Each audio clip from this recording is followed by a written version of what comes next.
Vida después de la vida. La expedición científica de Tom Harper.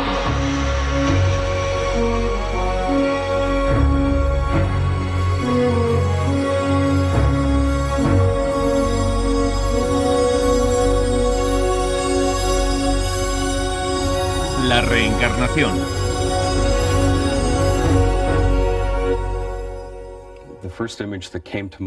La primera imagen que acudió a mi mente fueron mis manos sujetando una barandilla helada. Cuando Darryl Rooney era joven, estaba inexplicablemente fascinado por el hundimiento del Titanic. Años después, durante una regresión hipnótica con Betty Binder, recordó su vida pasada que acabó a bordo del desgraciado crucero. Recordó de manera espontánea el nombre de otros miembros de la tripulación que luego logró verificar con unas viejas listas. Se negaba a relatar sus recuerdos, pero dada la seriedad de nuestra investigación, permitió que le entrevistáramos. Me encontraba en la cubierta de popa o algo así, y vi una serie de objetos vagos en la distancia. Eran los botes salvavidas. Vi que los pescantes estaban vacíos y los botes salvavidas fuera, y que tenía ante mí mi propio destino. Los botes se habían marchado, y yo me hundía con el barco. Es un recuerdo terrorífico. Me estremezco solo con recordarlo.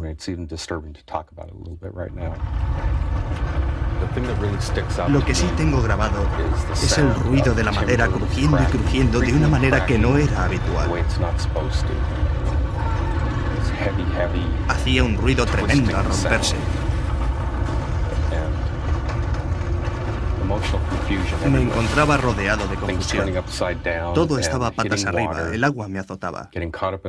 Me quedé enredado en las cuerdas. Debió ser el momento en que el barco se rompe y se va a pique. Tenía la sensación de que era el casco del barco con las compuertas. Después me sumergí en la oscuridad del frío océano. Recuerdo todas esas emociones. Fue un momento verdaderamente aterrador.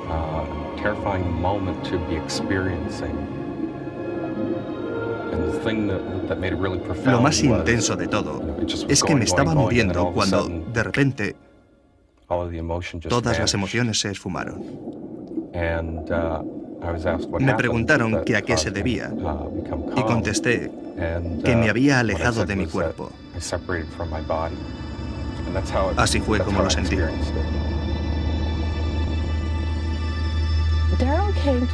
Darryl vino a verme porque tenía miedo de estar en alta mar. No le asustaban las orillas. Le pregunté que qué era lo que le asustaba y me respondió que hundirse en pleno océano y que le devoraran los tiburones.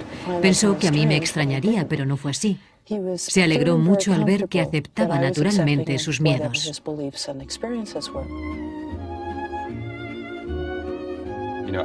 Yo no voy por ahí contándole a la gente que tuve una vida anterior en el Titanic. La razón está clara, muchos no se lo toman a bien. No quiero hablarles tanto de la experiencia como de la historia en su conjunto. El Darryl Rooney que conocí en 1981 tenía algunos recuerdos dolorosos y era muy distinto del actual. La persona que estaba en el Titanic trabajaba sin levantar cabeza.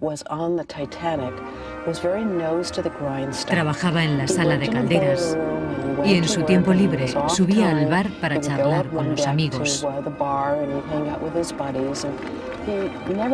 No tenía vida al margen del trabajo. Nunca subió a cubierta hasta el día en que el barco se hundió. Decidió realizar la regresión, no por algo relacionado con su trabajo, sino por una fobia que no lograba descifrar.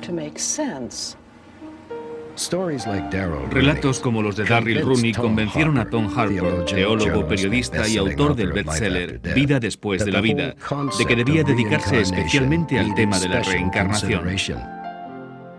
En esta fase de mi investigación, ya sabía que los primitivos cristianos creían en la reencarnación, el regresar una y otra vez. También era consciente de que durante milenios casi 2/3 de la humanidad habían creído en ella de una u otra forma. Por lo tanto, debía esforzarme en ser lo más objetivo posible.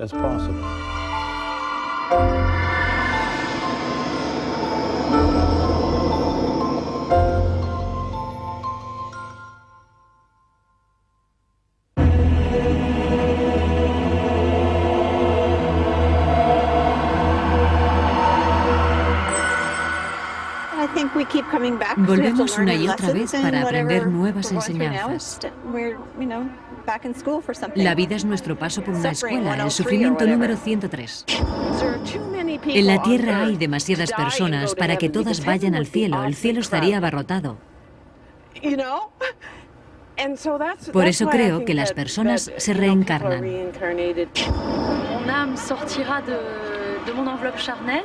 Mi alma abandona mi cuerpo porque ya no puede aguantar más en las tinieblas. Esperará a que haya otro cuerpo disponible y quiera utilizarlo para continuar, para vivir otra vida en la Tierra. O continuará con sus actividades, pero fuera del cuerpo humano. El alma es energía. Lo que Einstein dijo de la energía, no se crea ni se destruye, solo se transforma. Eso básicamente es la espiritualidad. El alma nunca llega a destruirse, sino que viaja hasta otro cuerpo. Por lo visto, en otra reencarnación, fui un chico de la calle. Fui hombre en otras vidas, eso está claro. Tengo una identidad bastante andrógina. Una identidad bastante masculina. Voy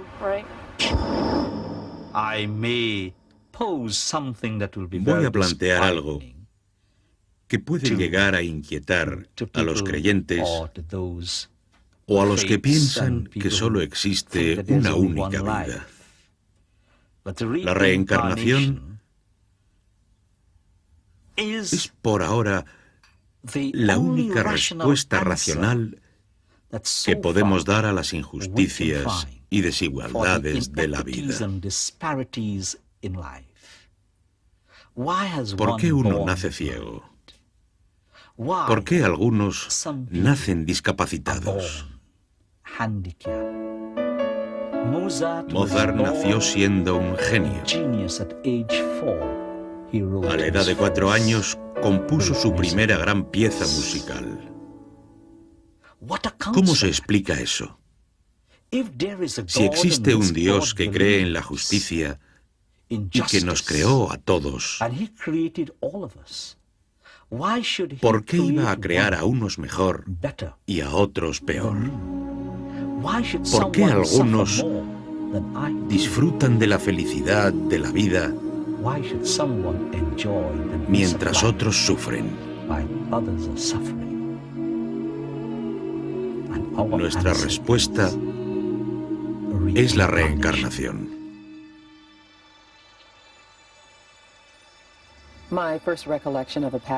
Mi primer recuerdo de una vida pasada fue a través de una mediadora.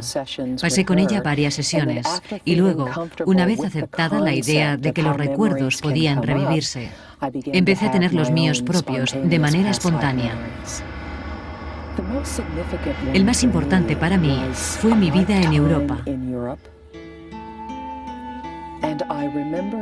Recuerdo que era una mujer bastante joven, vestida de una manera muy tosca, con un traje de percal. Había 3 o 4 niños. Les preparaba una comida que consistía en verduras hervidas. No aparecía mi marido. Y mi siguiente recuerdo es que se había ido a la guerra y que ya no volvería. Me había quedado sola. Esa información encaja con el sentimiento de abandono que he padecido toda mi vida. Denise Lampron nos cuenta cómo en una vida fue una pobre campesina europea que vivía en la Edad Media. En otra, se encarnó en un guerrero indígena. En mi encarnación indígena, yo era un hombre, un guerrero. El tema es recurrente, aunque varíe la experiencia. En aquella vida perdí a mi esposa. ¿Lo ve? Siempre el mismo tema. Y fui apartado de la tribu debido a mis creencias, otro de mis temas recurrentes. Mis ideas siempre me han segregado de la sociedad. Aquella vez era evidente que estaba dispuesta a sufrir por lo que pensaba, a sacrificarme por mis creencias. Es evidente que cree en ello. Pero ¿y nosotros? Para los cristianos, la idea de que podemos cambiar, mejorar al pasar de una vida a otra, contradice algunas creencias fundamentales como la importancia de una única vida en este mundo, la resurrección del alma, el juicio final y hasta la existencia del cielo.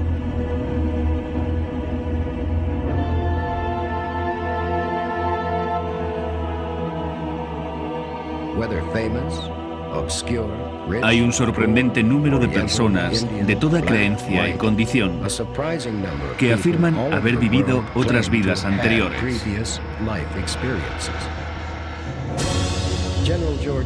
El general George Patton habló sin tapujos de sus vidas anteriores cuando uno de sus superiores le dijo: George, debería haber estado con Napoleón. Y él le contestó muy serio: estuve con él.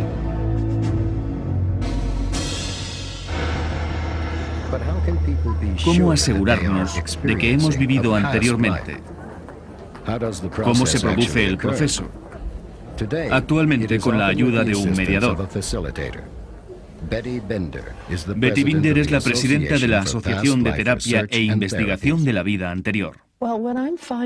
Encuentro que hay un creciente interés por las regresiones a una vida pasada, por recordar nuestras vidas pasadas y utilizar la información para mejorar nuestra vida presente y lo que llamamos experiencias psíquicas y capacidad de meditación. En parte se debe a la búsqueda de métodos curativos alternativos y en parte a que las personas empiezan a recordar su vida pasada o retazos de ella y buscan una explicación. También se debe a que existe una tremenda curiosidad al respecto.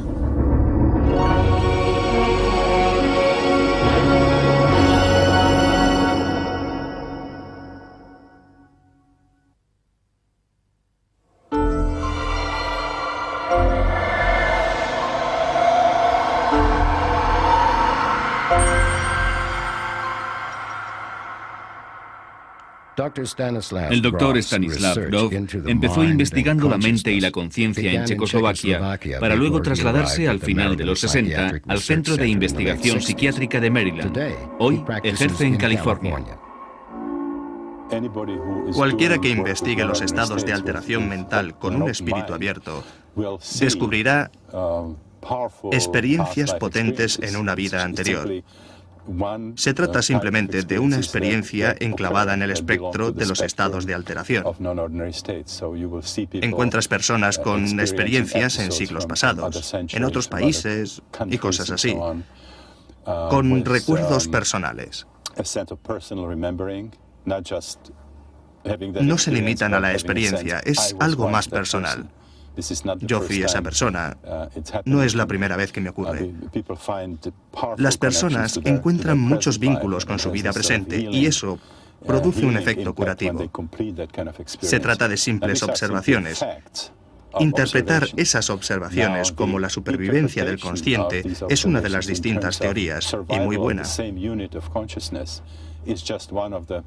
Sin duda, mucho mejor que la tradicional en psiquiatría, y que consiste en descartar la observación por absurda. Opino que la idea de la reencarnación es incoherente. Superficialmente es atractiva. Tiene que ver con el sufrimiento. ¿Por qué mi vida es tan desgraciada? Porque hice algo malo en el pasado. ¿Por qué me asusta la altura? Porque me ocurrió algo en mi vida pasada. Pero si se analiza seriamente, ¿qué es lo que se reencarna? Para que la reencarnación personal, tenga algún sentido, tiene que existir un alma, o un espíritu, o un yo, algo que tenga recuerdos. Nada de esto tendría sentido si no podemos traspasar nuestros recuerdos de una vida a la siguiente. Y es evidente que no podemos, así que me cuesta muchísimo creer que exista la reencarnación en su sentido más literal, la reencarnación personal.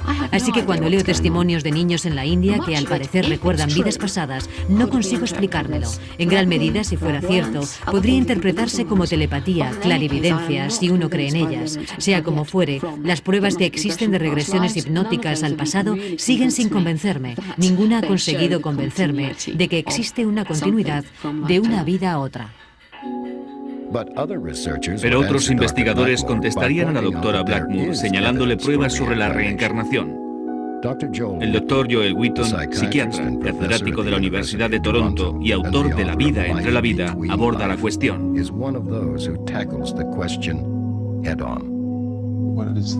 ¿En qué consisten las pruebas de una reencarnación? Ian Stevenson, junto a otros minuciosos investigadores, han documentado metódicamente los recuerdos para luego verificar su precisión. Por ejemplo, un niño puede recordar ser tal o tal persona en tal o tal pueblo. Vivió allí, en una dirección, se casó con tal persona. Ian y sus colaboradores entrevistan a la persona, toman apuntes y se presentan en el lugar. Ian Stevenson tiene más de 2000 casos. Lo interesante es que nadie ha encontrado un fallo en sus investigaciones.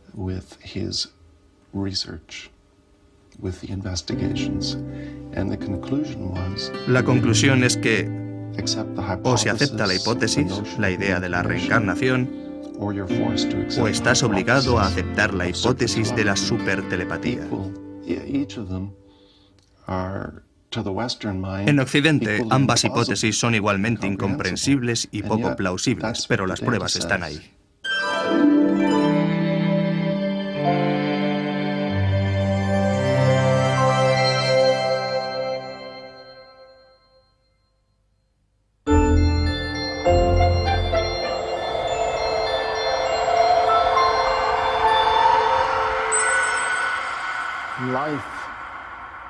La vida es un viaje interminable.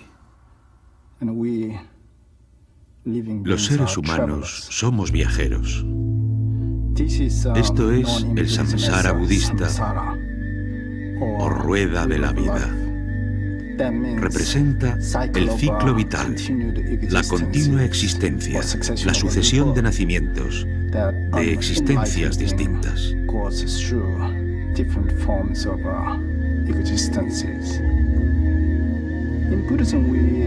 Los budistas vemos la vida y la muerte en fases sucesivas.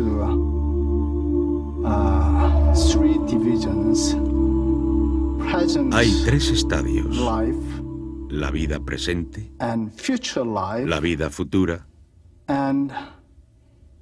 y un estadio intermedio o bardo que se sitúa entre la vida presente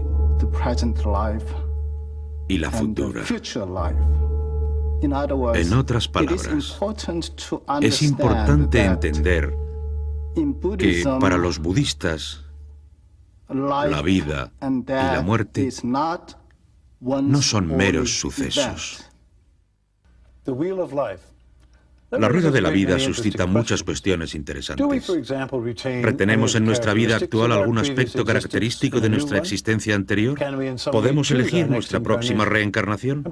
Y quizá la más interesante de todas, si hemos vivido anteriormente, ¿por qué no nos acordamos? Existen varias respuestas. Una podría ser que no hemos vivido anteriormente. Quizás sea esta nuestra primera reencarnación. Es una posibilidad. Existe otra, Una persona que lleva tanto tiempo sin reencarnarse que no puede recordar. No puede relacionarse con una existencia prehistórica. Los niños suelen recordar. A mí me ha ocurrido, y a muchas personas familiarizadas con la reencarnación, que hablas con un niño de 3 o 4 años que ya puede expresarse y comprender lo que le dices. Y muchos pueden decirte simplemente: me llamaba Ethel y trabajaba en una granja. Estaba casada con Sam y creo que tuve 4 hijos. Recuerdo que fallecí cuando tenía alrededor de 82 años.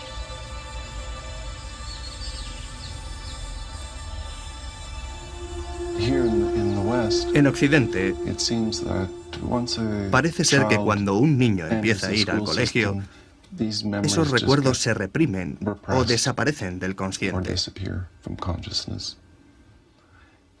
Y luego de adulto, con 20 o 30 años, hay que esforzarse por intentar recordar. Somos más que nuestros meros cuerpos. Yo estoy convencido de que soy algo más que lo que se ve. Después de haber estudiado y de tener mis experiencias, estoy convencido de que hay algo. Tenemos acceso a otras conciencias aparte de la propia. Es demasiado tiempo para un único punto de vista, lo que explica que exista la reencarnación. La reencarnación es un tema muy amplio, complicado y difícil de resumir. Para serle sincero, las pruebas me intrigan, pero siguen sin convencerme. Sin embargo, las cuestiones que plantea Deo Kernahan resaltan lo más atractivo de la reencarnación. ¿Por qué hay quien nace con enormes limitaciones físicas? ¿Por qué algunos sufren más que otros?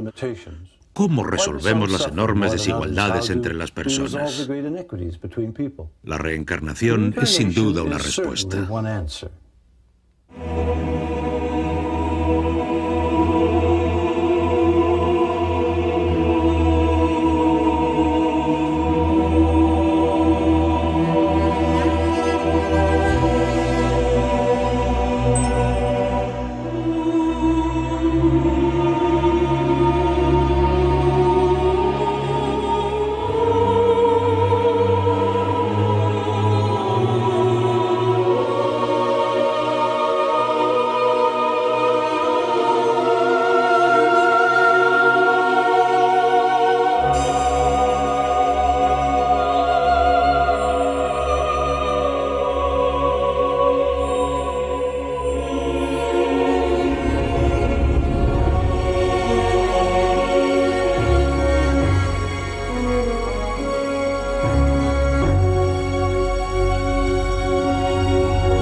Vida después de la vida.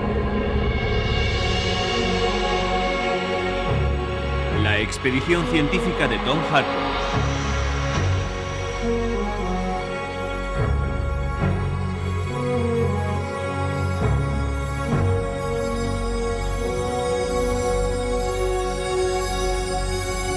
La conclusión.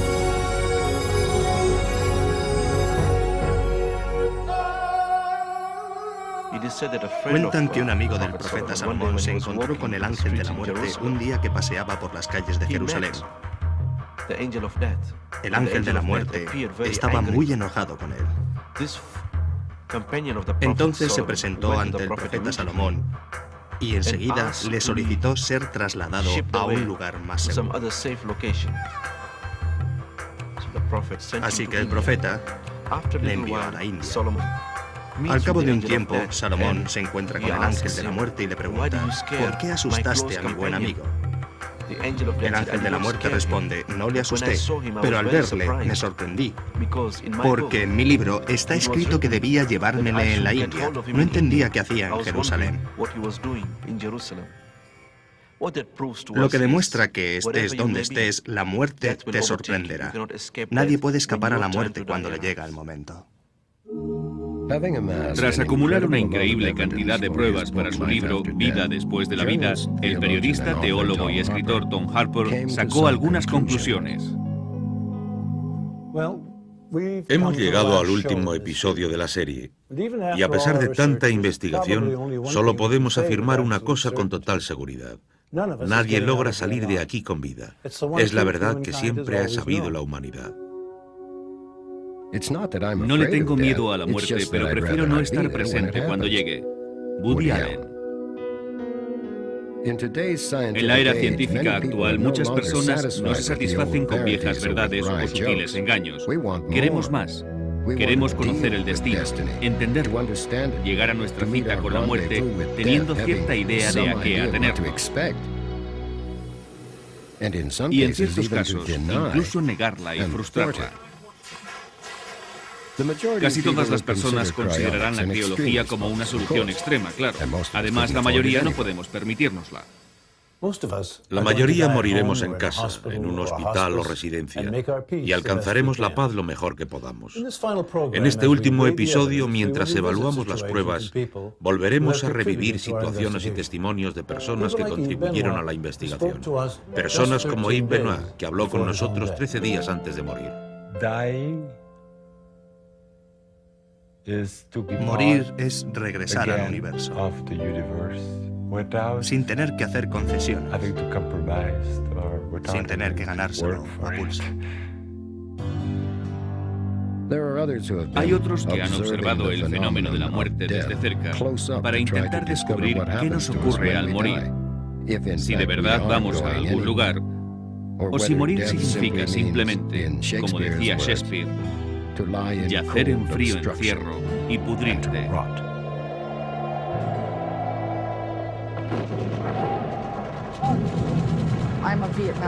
Soy veterana de Vietnam y enfermera.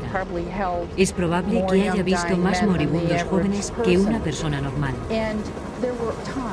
A veces tenías una abrumadora sensación de que, aun estando perfectamente despejada, aparecías por allí y algo pasaba. Una sombra extraña o cosas por el estilo. Sí, muy a menudo he tenido la sensación de que algo pasaba, de que allí había alguien, una energía particular. Cualquiera que tenga contacto cotidiano con moribundos se habrá tropezado con este fenómeno. Puedo asegurarles por propia experiencia que la acumulación de datos resulta de lo más convincente. Empecé como un vulgar sacerdote de parroquia, muy apegado a los dogmas que aprendí en el seminario.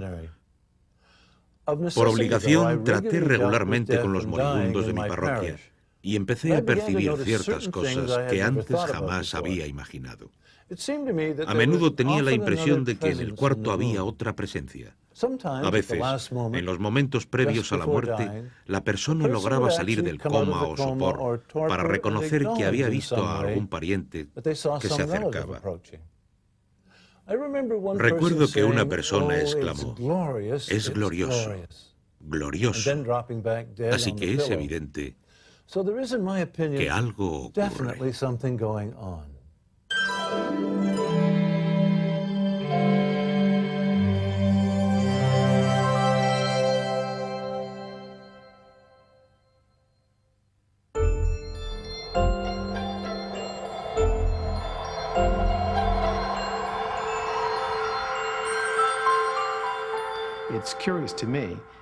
Resulta curioso que en las experiencias en el umbral de la muerte, muchas personas, y esto es un fenómeno universal, los parientes que ya han fallecido suelen salir a recibir a la persona. Hay un momento de expansión de la conciencia, de claridad, de lucidez.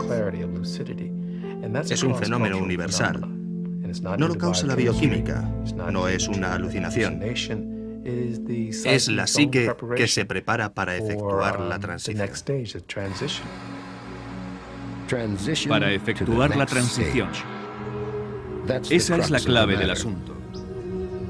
¿Acaso la muerte es la transición y no el fin? Aquellos que murieron no pueden contarnos nada, pero los que estuvieron en el umbral de la muerte sí. Hay miles de personas normales que tuvieron experiencias en el umbral de la muerte. Su testimonio sobre lo sucedido en el momento de la muerte resulta de crucial importancia. Hay una abrumadora cantidad de personas con experiencias similares. ¿Recuerdan las estadísticas al respecto? 8 millones de americanos afirman haber tenido una experiencia en el umbral de la muerte. PMH Atwater, autor de Regreso a la vida. No podemos ignorar la enorme cantidad de historias procedentes de todas partes del planeta. Son pruebas, pura y simplemente. Como hemos visto, no solo el mundo ha cambiado su manera de pensar, también la ciencia, el baluarte de la terquedad racionalista, ha empezado a distanciarse de la concepción mecanicista del universo resumida en un «yo quiero pruebas», que durante tanto tiempo perduró. Algunos científicos han empezado a examinar la experiencia en el umbral de la muerte preguntándose ¿son meras alucinaciones o la interrupción de un viaje a algún lugar? La física admite su posibilidad y proporciona un marco que sería plausible. Podría haber más dimensiones que las clásicas 3. La relatividad tiene 4 dimensiones espaciotemporales. En nuestro afán por encontrar teorías de campo unificadas, hemos descubierto que el espacio podría tener dimensiones adicionales y que seremos incapaces de entender otras fuerzas como la electromagnética si no añadimos una quinta dimensión. Lo que implica que la realidad podría ser mucho más compleja de lo que habíamos imaginado. Lo que vemos a nivel cotidiano no es más que un pálido reflejo de una realidad mucho más amplia. Cuando empecé a interesarme por los estados sobrenaturales, a observar experiencias místicas y a tenerlas yo personalmente, lo primero que pensé es que de alguna manera aquello se originaba en el cerebro. Pasé mucho tiempo intentando averiguar si aquello era posible. Hoy día he llegado a la conclusión de que no se origina en el cerebro. Lo mismo pensó Aldous Huxley después de tener algunas experiencias psicodélicas muy poderosas que intentó relacionar con el cerebro. Llegó a la conclusión de que quizá el cerebro funcione como una especie de válvula reductora que intenta protegernos de una excesiva información cósmica. Una válvula reductora o un filtro que nos proteja de una excesiva información cósmica. ¿Qué significa en relación con el universo y con la posibilidad de vida después de la muerte?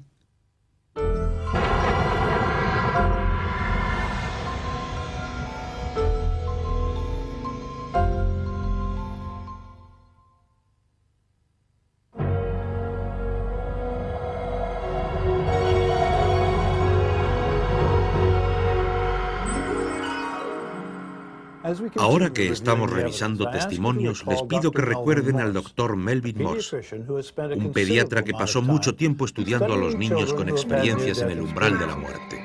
Luego me encontré con una flor enorme y dentro había una abeja que era tan grande como yo con 3 años. Ha afirmado en un episodio anterior que estas experiencias pueden probar, aunque no certifican, la existencia del más allá. Cuando el Dr. Morse nos habla de la función del lóbulo temporal derecho, se refiere también a la válvula reductora de la que hablaba el Dr. Stanislav Grof. ¿Cómo explicar todas las distintas experiencias si no empezamos por entender que todas las pruebas clínicas y experimentales documentan claramente que se trata de experiencias de origen biológico? Están relacionadas con una zona del cerebro llamada lóbulo temporal derecho. Quiero hacer constar que soy filosóficamente imparcial en mis afirmaciones. No hago comentarios sobre la realidad objetiva que estamos describiendo. Solo digo que estas experiencias no pueden tratarse aisladas.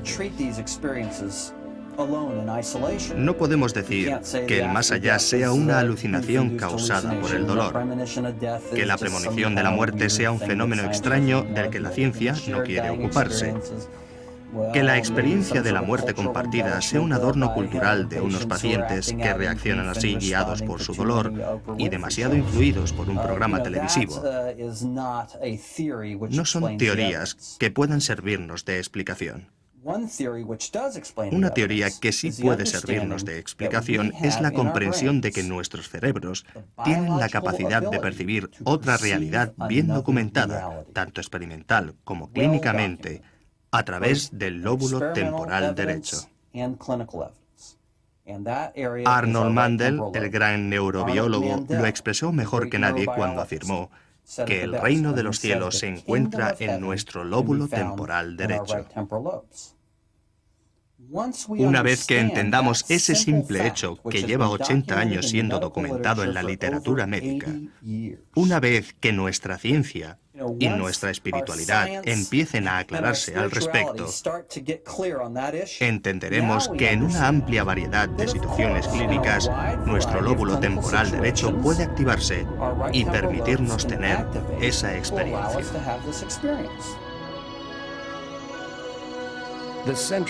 La principal defensa de la naturaleza espiritual de estas experiencias es el impresionante efecto que suelen causar en las personas que las tuvieron. Es como si me hubieran alzado en el bosque para enseñarme los árboles. Es otra perspectiva. Es como si me encontrara menos protegida, por así decirlo. Tengo un punto de vista completamente diverso. Sí, es cierto que veo las cosas de forma diferente, pero no porque sean distintas, porque yo soy diferente.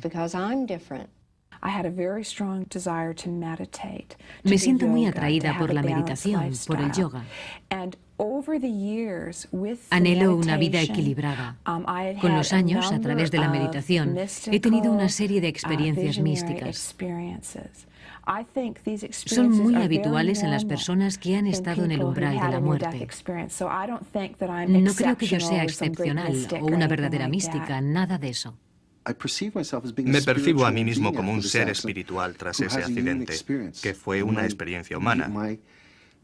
Mi experiencia humana es la antesala de mi alma, así que el accidente fue una bendición. Claro que hay quienes no las consideran, pero lo realmente interesante es cómo manifiestan sus reparos. Aquí tenemos a la doctora Susan Blackmore, la detractora más rigurosa científicamente hablando. Hay infinidad de pruebas sobre el cambio que se produce tras la experiencia, pero gran controversia respecto al porqué. Muchos creen que se debe a que conocieron a Dios o a que estuvieron en el cielo y cosas así. No estoy en absoluto de acuerdo. Opino que el aspecto realmente transformador de la experiencia acontece cuando se llega lo bastante lejos como para que el habitual sentido del yo empiece a disolverse. Pero el habitual sentido del yo no es más que una ilusión. Pensamos que hay algo de mí que puede controlar las cosas, que toma las decisiones de mi vida y todo eso. Vivimos con esa ilusión al acercarnos a la muerte o estar sometidos a una gran tensión o en estado de profunda meditación. El habitual sentido del yo empieza a resquebrajarse. En el umbral de la muerte se desmorona porque el cerebro es incapaz de sostenerlo. Si practicas la meditación budista se desmorona porque ese es el objetivo de la meditación. De cualquier forma hay una especie de percepción, de conciencia de que las cosas pasan sin que yo pueda controlarlas. Supone un profundo sentimiento de que yo no importo. Ahí está el mundo que actúa independientemente, así son las cosas. Yo no importo. Cuando el yo empieza a disolverse por completo, se produce la clásica experiencia mística de la comunión. No hay un yo separado, hay un único yo. Hoy día tratamos de interpretar lo que ocurrió. En las 2 décadas pasadas se ha producido un gran avance respecto a cuando yo empecé a interesarme por el asunto. Un escéptico dirá que los testimonios de las personas que tuvieron experiencias no demuestran nada. Yo diría que al menos demuestran que la persona en cuestión experimentó una increíble transformación que debería analizarse muy seriamente.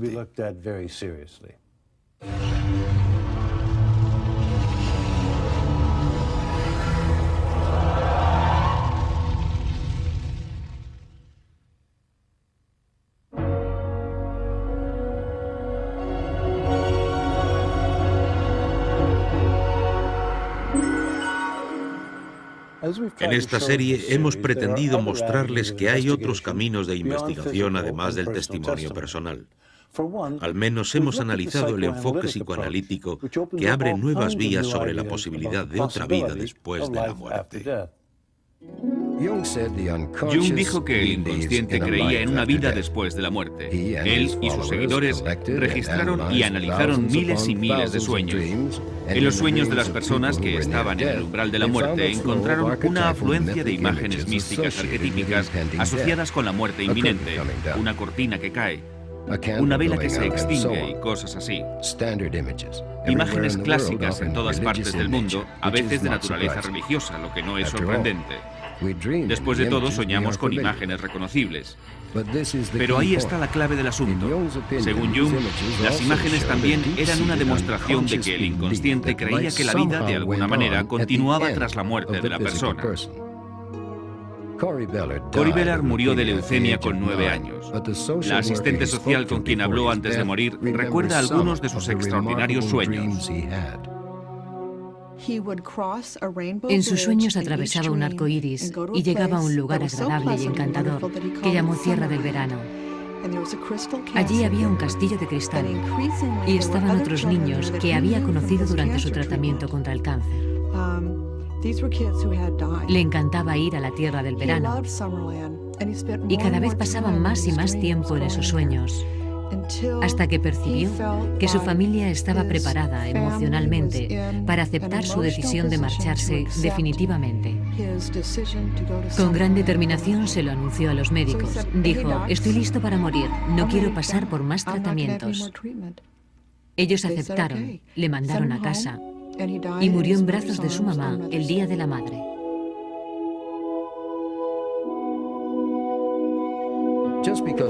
El que todos creamos algo de manera subconsciente no significa que sea cierto. Pero no hay que olvidar que tampoco significa que sea falso. Tengo la impresión de que la psique humana es de una gran ingenuidad y se vale de una imaginería arquetípica muy abundante para mostrarnos su arraigada creencia de que la vida continúa tras la disolución física. La psique no es algo que podamos manipular a nuestro antojo, y mucho menos cuando nos estamos muriendo. Esta es una prueba más valiosa, si cabe, que la experiencia en el umbral de la muerte. En el curso de la serie hemos analizado otro tipo de pruebas, las experiencias de niños moribundos que muchas personas consideran más próximos a la naturaleza, a los sentimientos puros. Las creencias de las distintas religiones, que a pesar de su diversidad, coinciden en creer que existe un más allá. Las pruebas a favor y en contra de la reencarnación. Hay montañas de testimonios, de estadísticas, de argumentos, y aún así no conseguimos demostrar nada porque estamos tratando lo inefable, algo que ni siquiera sabemos cómo llamar y mucho menos describir de manera convincente. Pero algo ocurre. Como médico, me siento en la obligación de compartir lo que sé y mi perspectiva con la sociedad. Ya va siendo hora de que dejemos de etiquetar a las personas que tienen una experiencia espiritual o paranormal como gente que sufre alucinaciones o que imagina cosas. Tal y como dijo Carl Jung, el gran psiquiatra suizo, la intuición de la esencia del ser es la máxima experiencia humana. No es una enfermedad, no es una locura. Como médico, me siento obligada a confesar que también me ocurrió a mí. Tuve una experiencia en el umbral de la muerte. Tuve un despertar espiritual. He sido clarividente. He tenido muchas experiencias espirituales y paranormales. Y soy una persona equilibrada, perfectamente integrada en la sociedad actual. Para mí, ha sido una expedición intelectual muy intensa. La inicié decidido a llegar hasta el final, aunque aquello modificara mis viejas creencias. Analicé los razonamientos de ateos, cínicos y escépticos tan minuciosamente como los de los más ardientes creyentes. Al final, estoy convencido de que aunque nadie nos lo certifique, las pruebas en favor de la supervivencia más allá de la tumba pesan mucho más que las pruebas en contra. Hoy día creo en la vida después de la muerte mucho más que antes. ¿Cómo será la vida que nos espera? Nadie puede asegurarlo. Algunos creen que nos integraremos en el cosmos y que el individuo se sumergirá en un océano de energía y paz. Otros creen que regresamos en vidas sucesivas hasta liberarnos del ciclo del renacimiento.